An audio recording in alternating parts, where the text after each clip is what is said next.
और हम सब के बीच में हम लोगों को दर्शन देने, आशीर्वाद देने पूज्यपाद श्री रितेश्वर जी महाराज, एक बार जोरदार तालियों से अभिनंदन। ये हम सब का परम सौभाग्य है कि आज कथा के मध्य ऐसे प्यारे और पावन संत का हमें दर्शन हो रहा है, जिनको आप लोगों ने सोशल मीडिया के माध्यम से अक्सर सुना होगा। ब्रज के बड़े ही अद्भुत और बड़े ही पावन संत, पूज्यपाद संत, जिनका के केवल दर्शन मात्र ही हम सबको धन्य कर देता है, ऐसे महापुरुष, ऐसे भगवान हमारे बीच में पधार कर हम सभी को अनुग्रहित कर रहे हैं। आपके मुख से निकला हुआ एक एक शब्द ऐसा लगता है मानो स्वयं ब्रह्म वाक्य हो रहा हो। आज ही सुबह सुबह मैं महाराज श्री को सुन रहा था और मुझे पता नहीं था कि आज जिनकी वाणी में सुन रहा हूं, अचानक वो मुझे कथा के मध्य में प्रकट होकर के दर्शन देंगे। ये गिरिराज भगवान की कृपा है, ये प्रत्यक्ष प्रमाण है। इस भूमि पर बैठकर जो भी मन में भाव आए ना, कन्हैया उसको पूर्ण कर देते हैं। सुंदरकांड के ऊपर महाराज श्री की चर्चा हो रही थी, क्या अद्भुत व्याख्यान। मैं तो पहली बार सुन रहा था और मुझे लगा कि ब्रज में रहने वाले इतने बड़े महापुरुष और अयोध्या वाले राम गान कर रहे थे, मुझे भरोसा नहीं हो रहा था, क्योंकि यहां तो कन्हैया के रंग में रंगे हुए हर कोई, कहां राम जी से प्रति, लेकिन भगवान राम के प्रति आपकी जो व्याख्यान थी, श्री हनुमान जी महाराज के प्रति एक एक प्रसंगों का अद्भुत दर्शन पूज्य महाराज श्री ने कराया। तो हम सब के बीच में पहुंचे हुए हैं। हम सब की ओर से महाराज श्री को वंदन, अभिनंदन, अभिवादन, और एक बार तालियों से आप लोग भी महाराज श्री को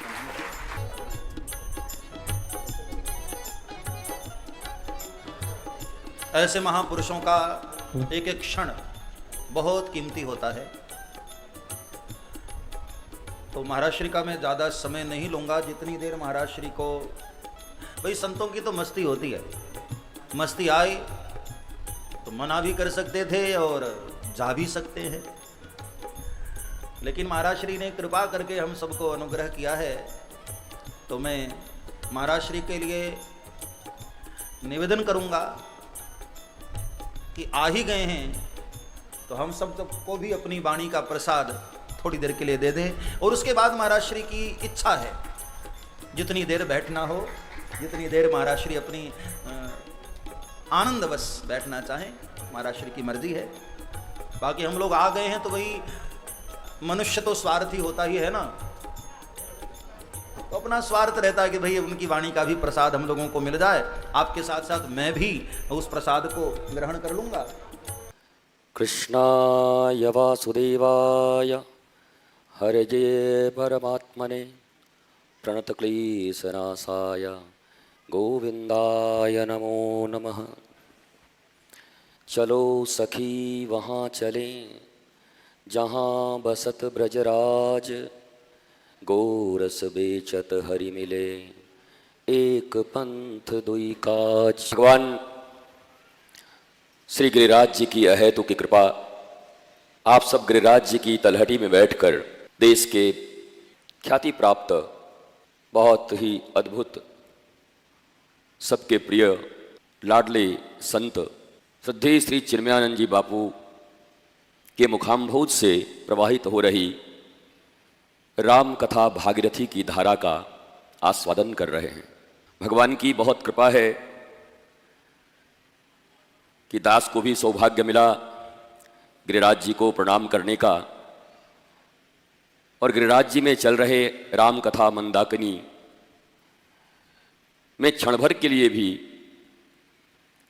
लाभ हमें मिला। इसके लिए हमारे इष्ट की हमारे ऊपर कृपा और गुरु की कृपा। मुझे पूर्ण विश्वास है कि आप सब राम कथा के माध्यम से जीवन को आनंदित और सुंदर बनाने के सारे सूत्रों को सीख रहे होंगे। कथा श्रवण कोई विधि नहीं है, कथा एक परम निधि है। अगर ठीक से जैसा संतों ने कहा, शास्त्रों ने कहा, सावधानतयाम शृणुम, चाहे भगवान शंकर पार्वती को कहें या कोई भी वक्ता, काकभूषुंडी, गरुड़, जितने भी वक्ता हैं, जो भी कथा चल रही हो, श्रीमद् भागवत की चल रही हो, रामचरित की चल रही हो, शिव महापुराण चल रहा हो, सब जगह एक ही आशा रखी गई है श्रोताओं से, सावधानतयाम सुनो। भैया सुनना हो तो सावधानी से सुनना, तो काम बनेगा, और नहीं तो आयोजन और अनुष्ठान जैसा ही रह जाएगा जीवन। मुझे पक्का विश्वास है कि श्रद्धेय बापूजी के माध्यम से जिस कथा का यहां पर प्रवाह हो रहा है वो इतना सहज और सरल भाषा में होता है कि प्रत्येक मनुष्य, चाहे वो एकेडमिक क्वालिफिकेशन लिया हुआ हो या न हो, वो सहजता से उस बात को समझता है। वैसे भक्ति के पथ में एकेडमी का कोई महत्व नहीं है, 2 कौड़ी का है, वो भी मैकॉले की शिक्षा जिसने हमें बर्बाद ही किया है। कम रहे तो ज्यादा अच्छा है। अपनी संस्कृति, अपना सनातन धर्म, इसकी शिक्षा ज्यादा हो। भगवान राम की कथा चल रही है और भगवान राम के बालपन का सबसे प्यारा वो चौपाई, वो दोहा आपने जरूर सुना होगा, प्रातः काल उठ के रघुनाथा, मात पिता गुरु ना वही माथा। अब आप सब जितने बैठे हैं सुने तो हैं, पर मैया बाबा तो आप हैं। अपने अपने हृदय पे हाथ रख लेना कि आपके राम जी प्रातः उठ के किसके किसके माता पिता और गुरु को प्रणाम करते हैं, वो भी भूमि पे मस्तक डालकर। ये तो आप स्वयं समझ लेना, हम क्या पूछें आपसे। अगर नहीं करते तो राम कथा आपके जीवन में अभी तक प्रभावी नहीं है।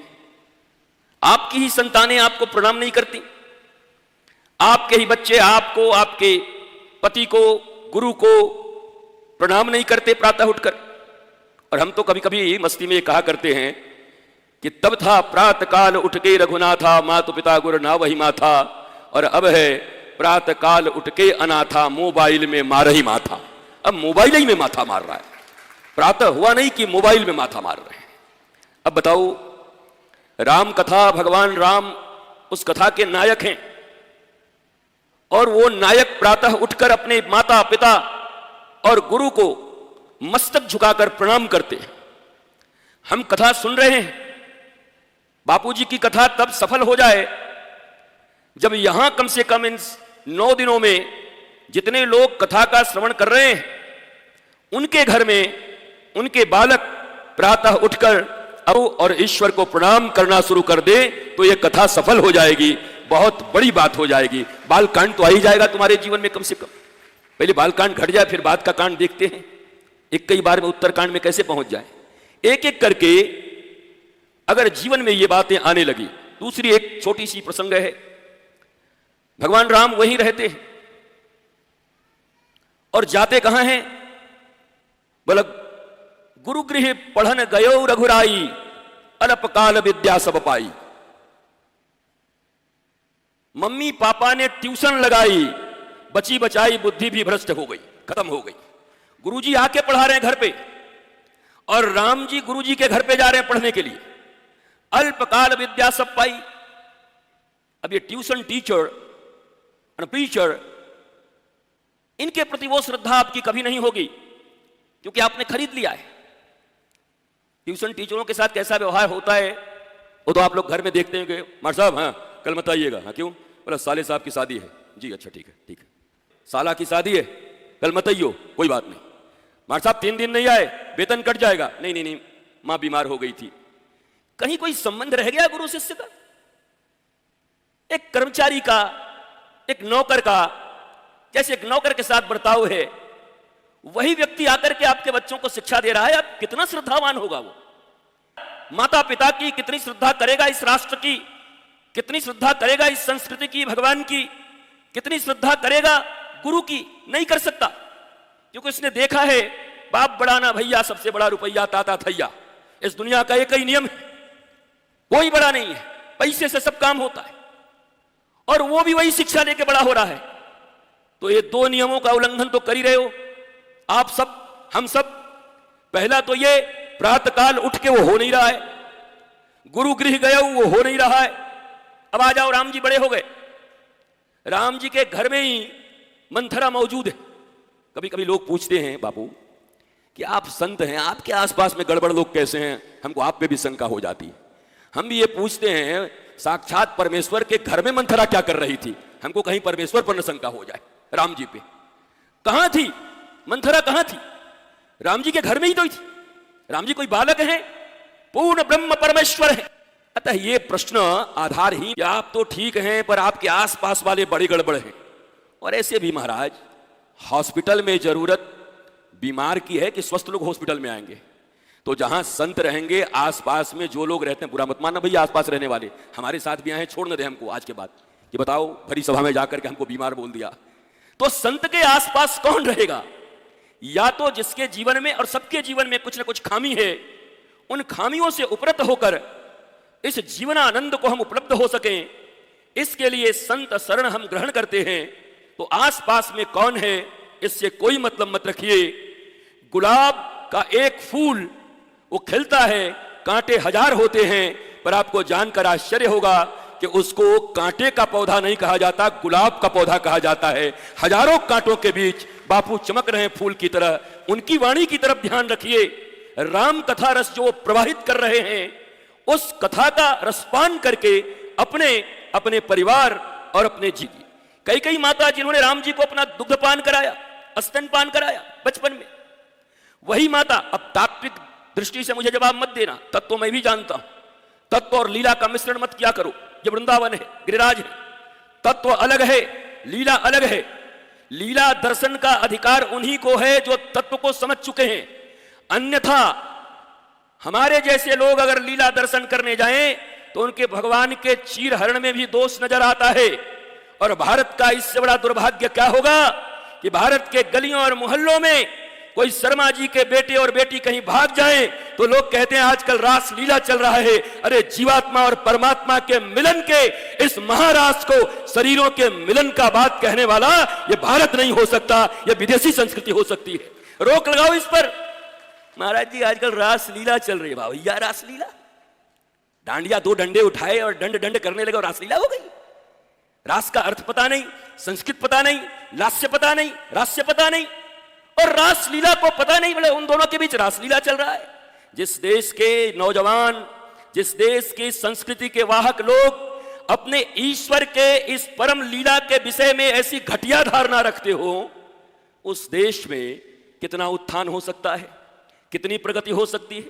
और वैसे भी महाराज कह कुछ भी लो, पर जिस देश के अंदर बापू ट्रेन के भीतर टॉयलेट में मग भी जंजीर से बांध के रखा गया हो, कह लो कि महान देश है, पर मुझे जरा शंका होता है कि ट्रेन के अंदर, टॉयलेट के अंदर उस मग को कोई जल्दी छूना भी पसंद नहीं करता, उसको भी जंजीर में बांध के रखा जा रहा है और बड़ी बड़ी बातें की जा रही हैं, मेरा भारत महान।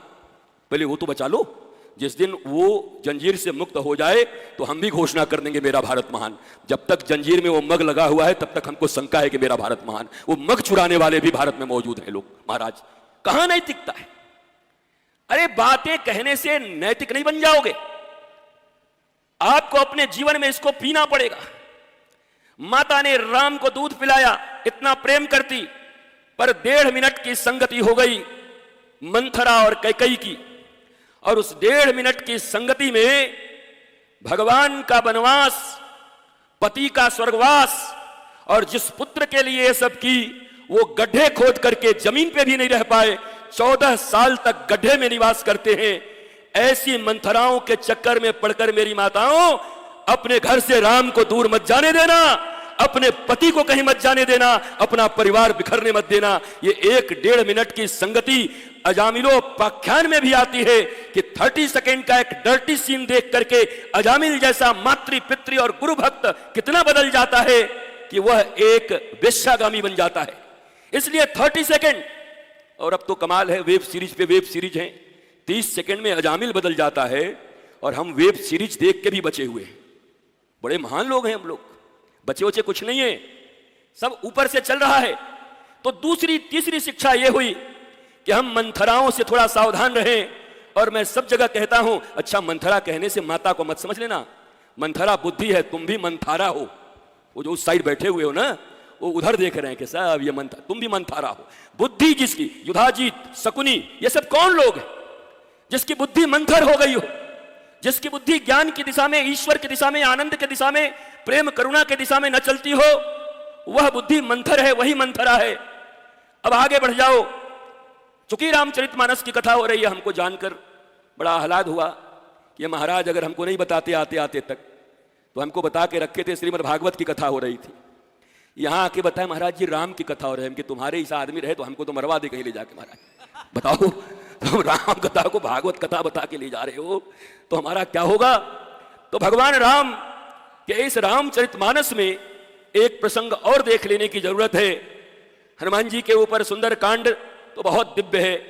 हमारे पास चूंकि वक्ता श्रद्धेय महाराज जी हैं, पूज्य महाराज जी हैं, और वक्ता के मुख से सुनना ही सब कुछ अच्छा होता है। उद्धव और विदुर की मुलाकात हुई। विदुर ने कहा कि तुम मुझे सब सुना दो भागवत धर्म। उद्धव ने कहा जानता तो मैं हूं, पर सुनाऊंगा मैं नहीं, क्योंकि परंपरागत तरीके से इस समय सुनाने का अधिकार भगवान ने मैत्रेय को दिया है। इसलिए हे विदुर जी, आप जाकर और मैत्रेय जी से सुनिए। तो इस समय मैं भी महाराज जी का दर्शन करने आया, आप भक्तों का दर्शन करने आया हूं। परंपरागत तरीके से कहने का अधिकार व्यासपीठ को है और हम सब सुनने के लिए आए हैं। ये तो एक अतिशयोक्ति हो गई कि हमें बोलना पड़ रहा है, और हमें भी मिल गया तो हम चलो बोल ही देते आ गए, तो रामकथा में कुछ गंगा बही जाए। एक अंतिम बात है रामकथा की। देखो, तत्व और लीला को मिलाना मत, बोल के जा रहा हूं, विचार भी करते रहना। जानकी जी के हरण का प्रसंग है। सीता जी होता है, कब अशांत होता है? जब परमात्मा सामने मौजूद हो, पर दृष्टि सोने में लगी हो, धन में लगा हो। भगवान राम मौजूद हैं, परंतु माता का मन सोने के मृग की तरफ चला गया। अब अभी सीता जी के रूप में मत सोचना। शांति कब हरण होती है, यह रामचरितमानस और रामलीला हमें यही सिखाती है। ये जितने भी धर्म ग्रंथ लिखे गए हैं, इनमें कमी बेसी निकालने की जरूरत नहीं है, क्योंकि इसके प्रोड्यूसर भी, राइटर भी, डायरेक्टर भी, नायक भी सब राम हैं, सब कृष्ण हैं। रावण कौन है? उनका द्वारपाल है। भगवान राम लीला करने के लिए आ रहे हैं। बोले भैया एक खलनायक का रोल है, तुम करोगे क्या? बोला हाँ, अमरीश पुरी का रोल मुझे दोगे? बोला हाँ, तुम कर लो। तो अपने महाराज द्वारपाल को रावण बना दिया। अब इसमें ज्ञान देने की क्या जरूरत है? महाराज जी ऐसे रावण, ऐसे राम, ऐसे। अरे भगवान ने उस लीला को बनाया, इसलिए बनाया कि तुम उसमें खामी मत ढूंढो, बल्कि उस राम लीला और कृष्ण लीला को देखकर और सुनकर अपने जीवन की खामियों को निकलकर आनंदित, प्रसन्न और जीवन को आह्लादपूर्ण बना लो। इसके लिए लीलाएं बनाई गई हैं। लीला में नुक्ताचीनी नहीं करना है। ये ऐसे कैसे हो गया? सीता जी का अग्नि परीक्षा कैसे हो गया? राम जी को भी देना चाहिए था। ये सब मूर्ख लोग हैं महाराज, मूर्खों की ये सारी लीलाएं, सारी उसको इंप्लीमेंट करके हमारा शास्त्र किसी का ग्लोरिफिकेशन नहीं करता। एक तरफ विश्वामित्र राम के गुरु हैं, तो दूसरी तरफ यही विश्वामित्र मेनका के साथ फिसल गए। Who is Maneka? अगर आज के मीडिया के जगत में मेनका की बात की जाती तो हॉलीवुड या बॉलीवुड की कोई अभिनेत्री होती, कोई नायिका होती, ना जोली होती। वो आई और आने के बाद विश्वामित्र जी फिसल गए। विश्वामित्र के फिसलने के बाद क्या हुआ? शकुंतला नाम की पुत्री को जन्म दिया। शकुंतला का विवाह दुष्यंत से हुआ। शकुंतला और दुष्यंत के पुत्र भरत हुए, और उन्हीं भरत के नाम से इस देश का नाम भारत पड़ गया। तो बताओ, मामला तो बहुत अच्छा नहीं लगता। भगवान मर्यादा पुरुषोत्तम है। अरे कम से कम मर्यादित गुरु तो चुन लेते हैं। जिनके ऊपर लाल दाग लगा है उनको गुरु क्यों बना लिया? क्या मर्यादित लोगों की कमी थी ऋषियों में? पर भगवान राम ने विश्वामित्र को गुरु बनाया। अब ये प्रश्न मैं छोड़ के जाता हूं, और अगली बार बापू की कथा जहां होगी फिर जाऊंगा। और तब तक अगर तुम लोग खोज के नहीं बैठे उसको, तब फिर बापू के मुख से सुनेंगे। हमको पता है बापू जानते हैं, संत जानते हैं, पर आप भी जरा मंथन करना। कृष्णा अवतार में अगर मर्यादाओं का कुछ उल्लंघन होता तो समझ में आता कि ठाकुर जी सत्य की प्रतिष्ठा के लिए, धर्म की प्रतिष्ठा के लिए दैनिक जीवन में सैकड़ों झूठ बोलने को भी तैयार हैं। अश्वत्थामा हतो नरो वा कुंजरो वा। जा बोल दे। वो भी युधिष्ठिर से कह रहे हैं, महाराज झूठे आदमी से झूठ बुलवाएं तो कहने की बात है, धर्मराज को कह रहे हैं तू ही झूठ बोल जाके। धर्मराज को झूठ सिखा दिया, परंतु धर्म की स्थापना प्रमुख है श्री कृष्ण के लिए। इसलिए घर में छोटे मोटे झगड़े जो करते हो ना, ये सच है ये झूठ है। सच झूठ यही है जिस चीज से घर में आनंद, प्रेम और शांति की स्थापना हो वही सत्य है। जिससे झगड़े हो और घर बिखर जाए वही असत्य है। यही सत्य और असत्य की परिभाषा है। सच झूठ बोल बोल के अपना जीवन बर्बाद मत करो। महाराज दिव्याति दिव्य भाव से विश्वामित्र जी को भगवान ने गुरु बना लिया, मर्यादा पुरुषोत्तम होते हुए। माता सीता का अपहरण हो रहा है क्योंकि राम सामने खड़े हैं, भगवान है फिर भी धन चाहिए, तो अब रावण तुम्हारा इंतजार कर रहा है। उसके बाद भगवान ने क्या किया, लक्ष्मण जी जीवाचार्य हैं, जीव के आचार्य सदगुरु हैं। लक्ष्मण जी को छोड़ गए कि लक्ष्मण सोने के चक्कर में शांति हमें तो छोड़ रही हैं, हमें तो भेज रही हैं, आप गुरु हो, कम से कम इस शांति रूपी जीव का रक्षा करना। लेकिन क्या हुआ, भगवान चले गए। माया के बस होकर के जब मारीच को मारा तो उसने चिल्लाया, हा लक्ष्मण रक्षा करो। और जब सीता माता ने कहा जाओ भैया संकट में है, लक्ष्मण जी ने कहा भैया और संकट में, जिनका नाम लेने से संकट मिट जाता है वो संकट में। तो माता जी ने कुछ कठोर वचन कहे। मैं समझ गई, तुम्हारे भाव बिगड़ गए हैं, तुम देवर हो पर तुम्हारे भाव अच्छे नहीं लगते, भाई की सुरक्षा नहीं करना चाहते। माता जी ने कठोर वचन बोला और लक्ष्मण रूपी जीवाचार्य, उनको कहते हैं जीव के आचार्य हैं लक्ष्मण जी। शेष चले जाते हैं, लेकिन जाते जाते एक लक्ष्मण रेखा खींच जाते हैं कि ठीक है मेरा तो अपमान हो गया, मुझे तो भला बुरा कहा जा रहा है, शांति के द्वारा जीवन के शांति का अपहरण होना अब तय है। क्योंकि पहले भगवान त्यागा सोने के लिए और अब गुरु का त्याग कर रहे हैं, क्या कह के कि तुम्हारी नीयत खराब है, दक्षिणा लेने के पीछे पड़ गए हो तुम।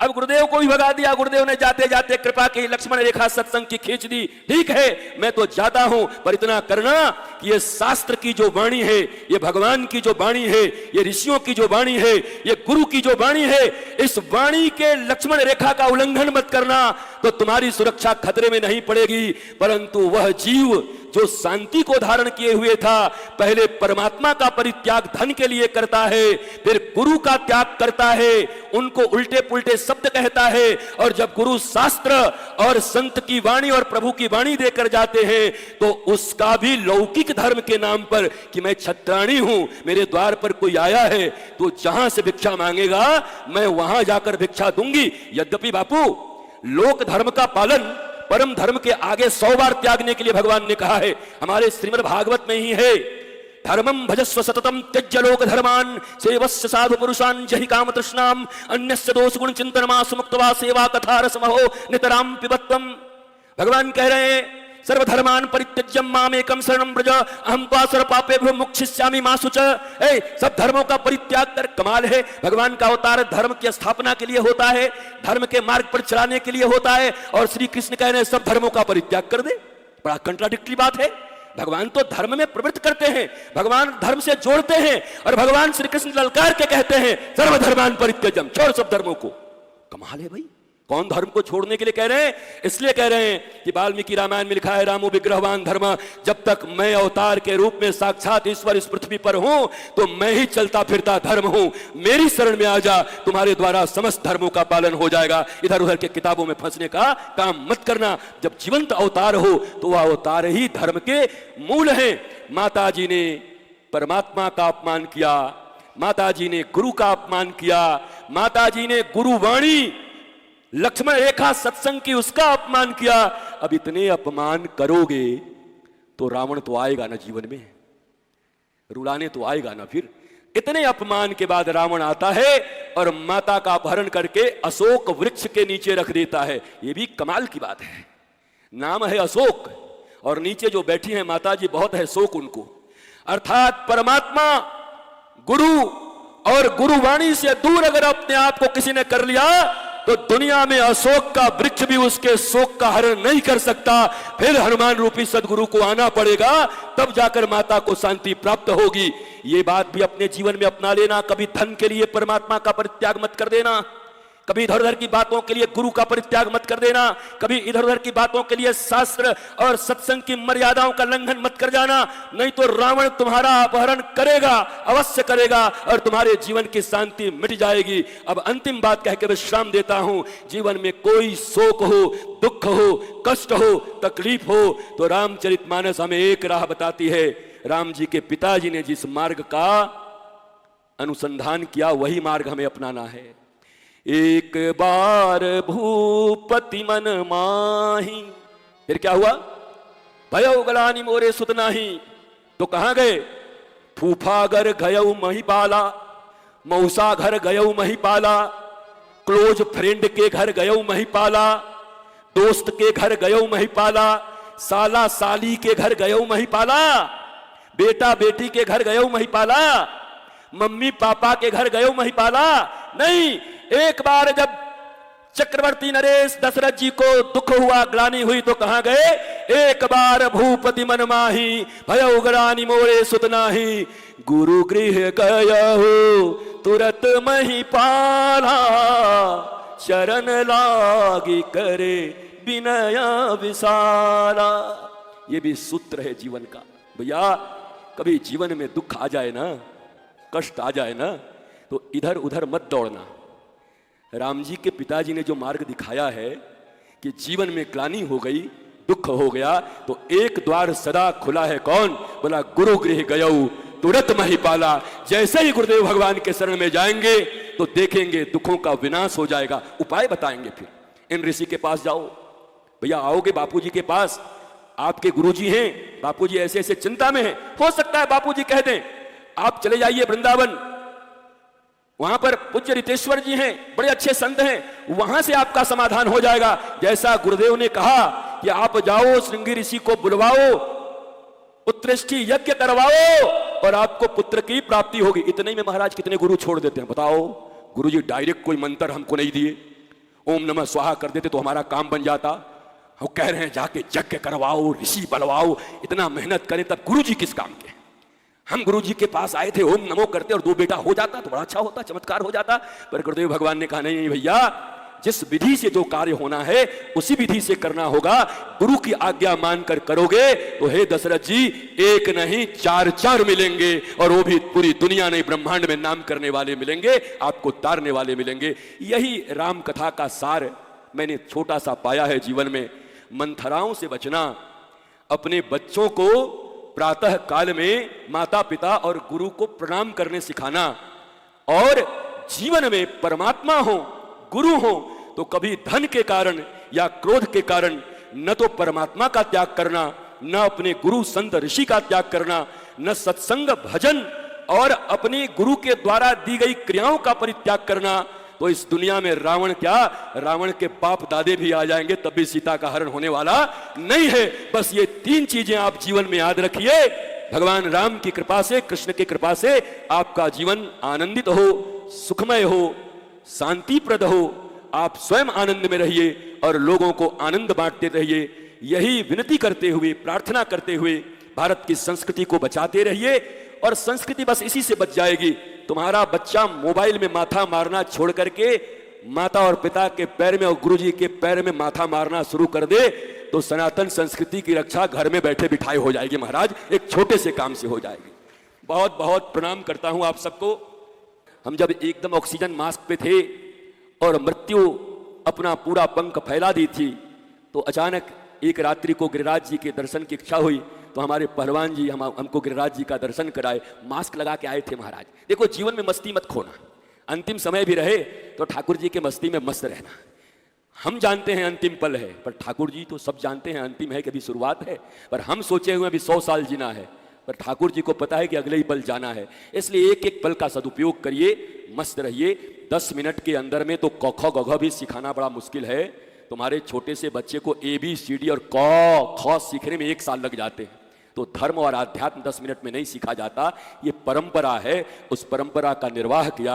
2 अच्छी बातें जो मुझे मेरे गुरु ने दी थी आपके बीच प्रस्तुत कर दिया, और ऐसे तेजों में दिव्य संत के माध्यम से आप कथा का श्रवण कर रहे हैं। मुझे पूर्ण विश्वास है कि आप सबों का मंगल होगा। आप सब आनंदित होंगे और आप जले हुए दीपक की तरह फिर बुझे हुए दीपकों को जलाते जाएंगे और एक दिन चारों तरफ प्रकाश होगा। जय जय श्री राधे, जय जय श्री राधे, जय जय श्री राधे। नमः पार्वती पतये, हर हर महादेव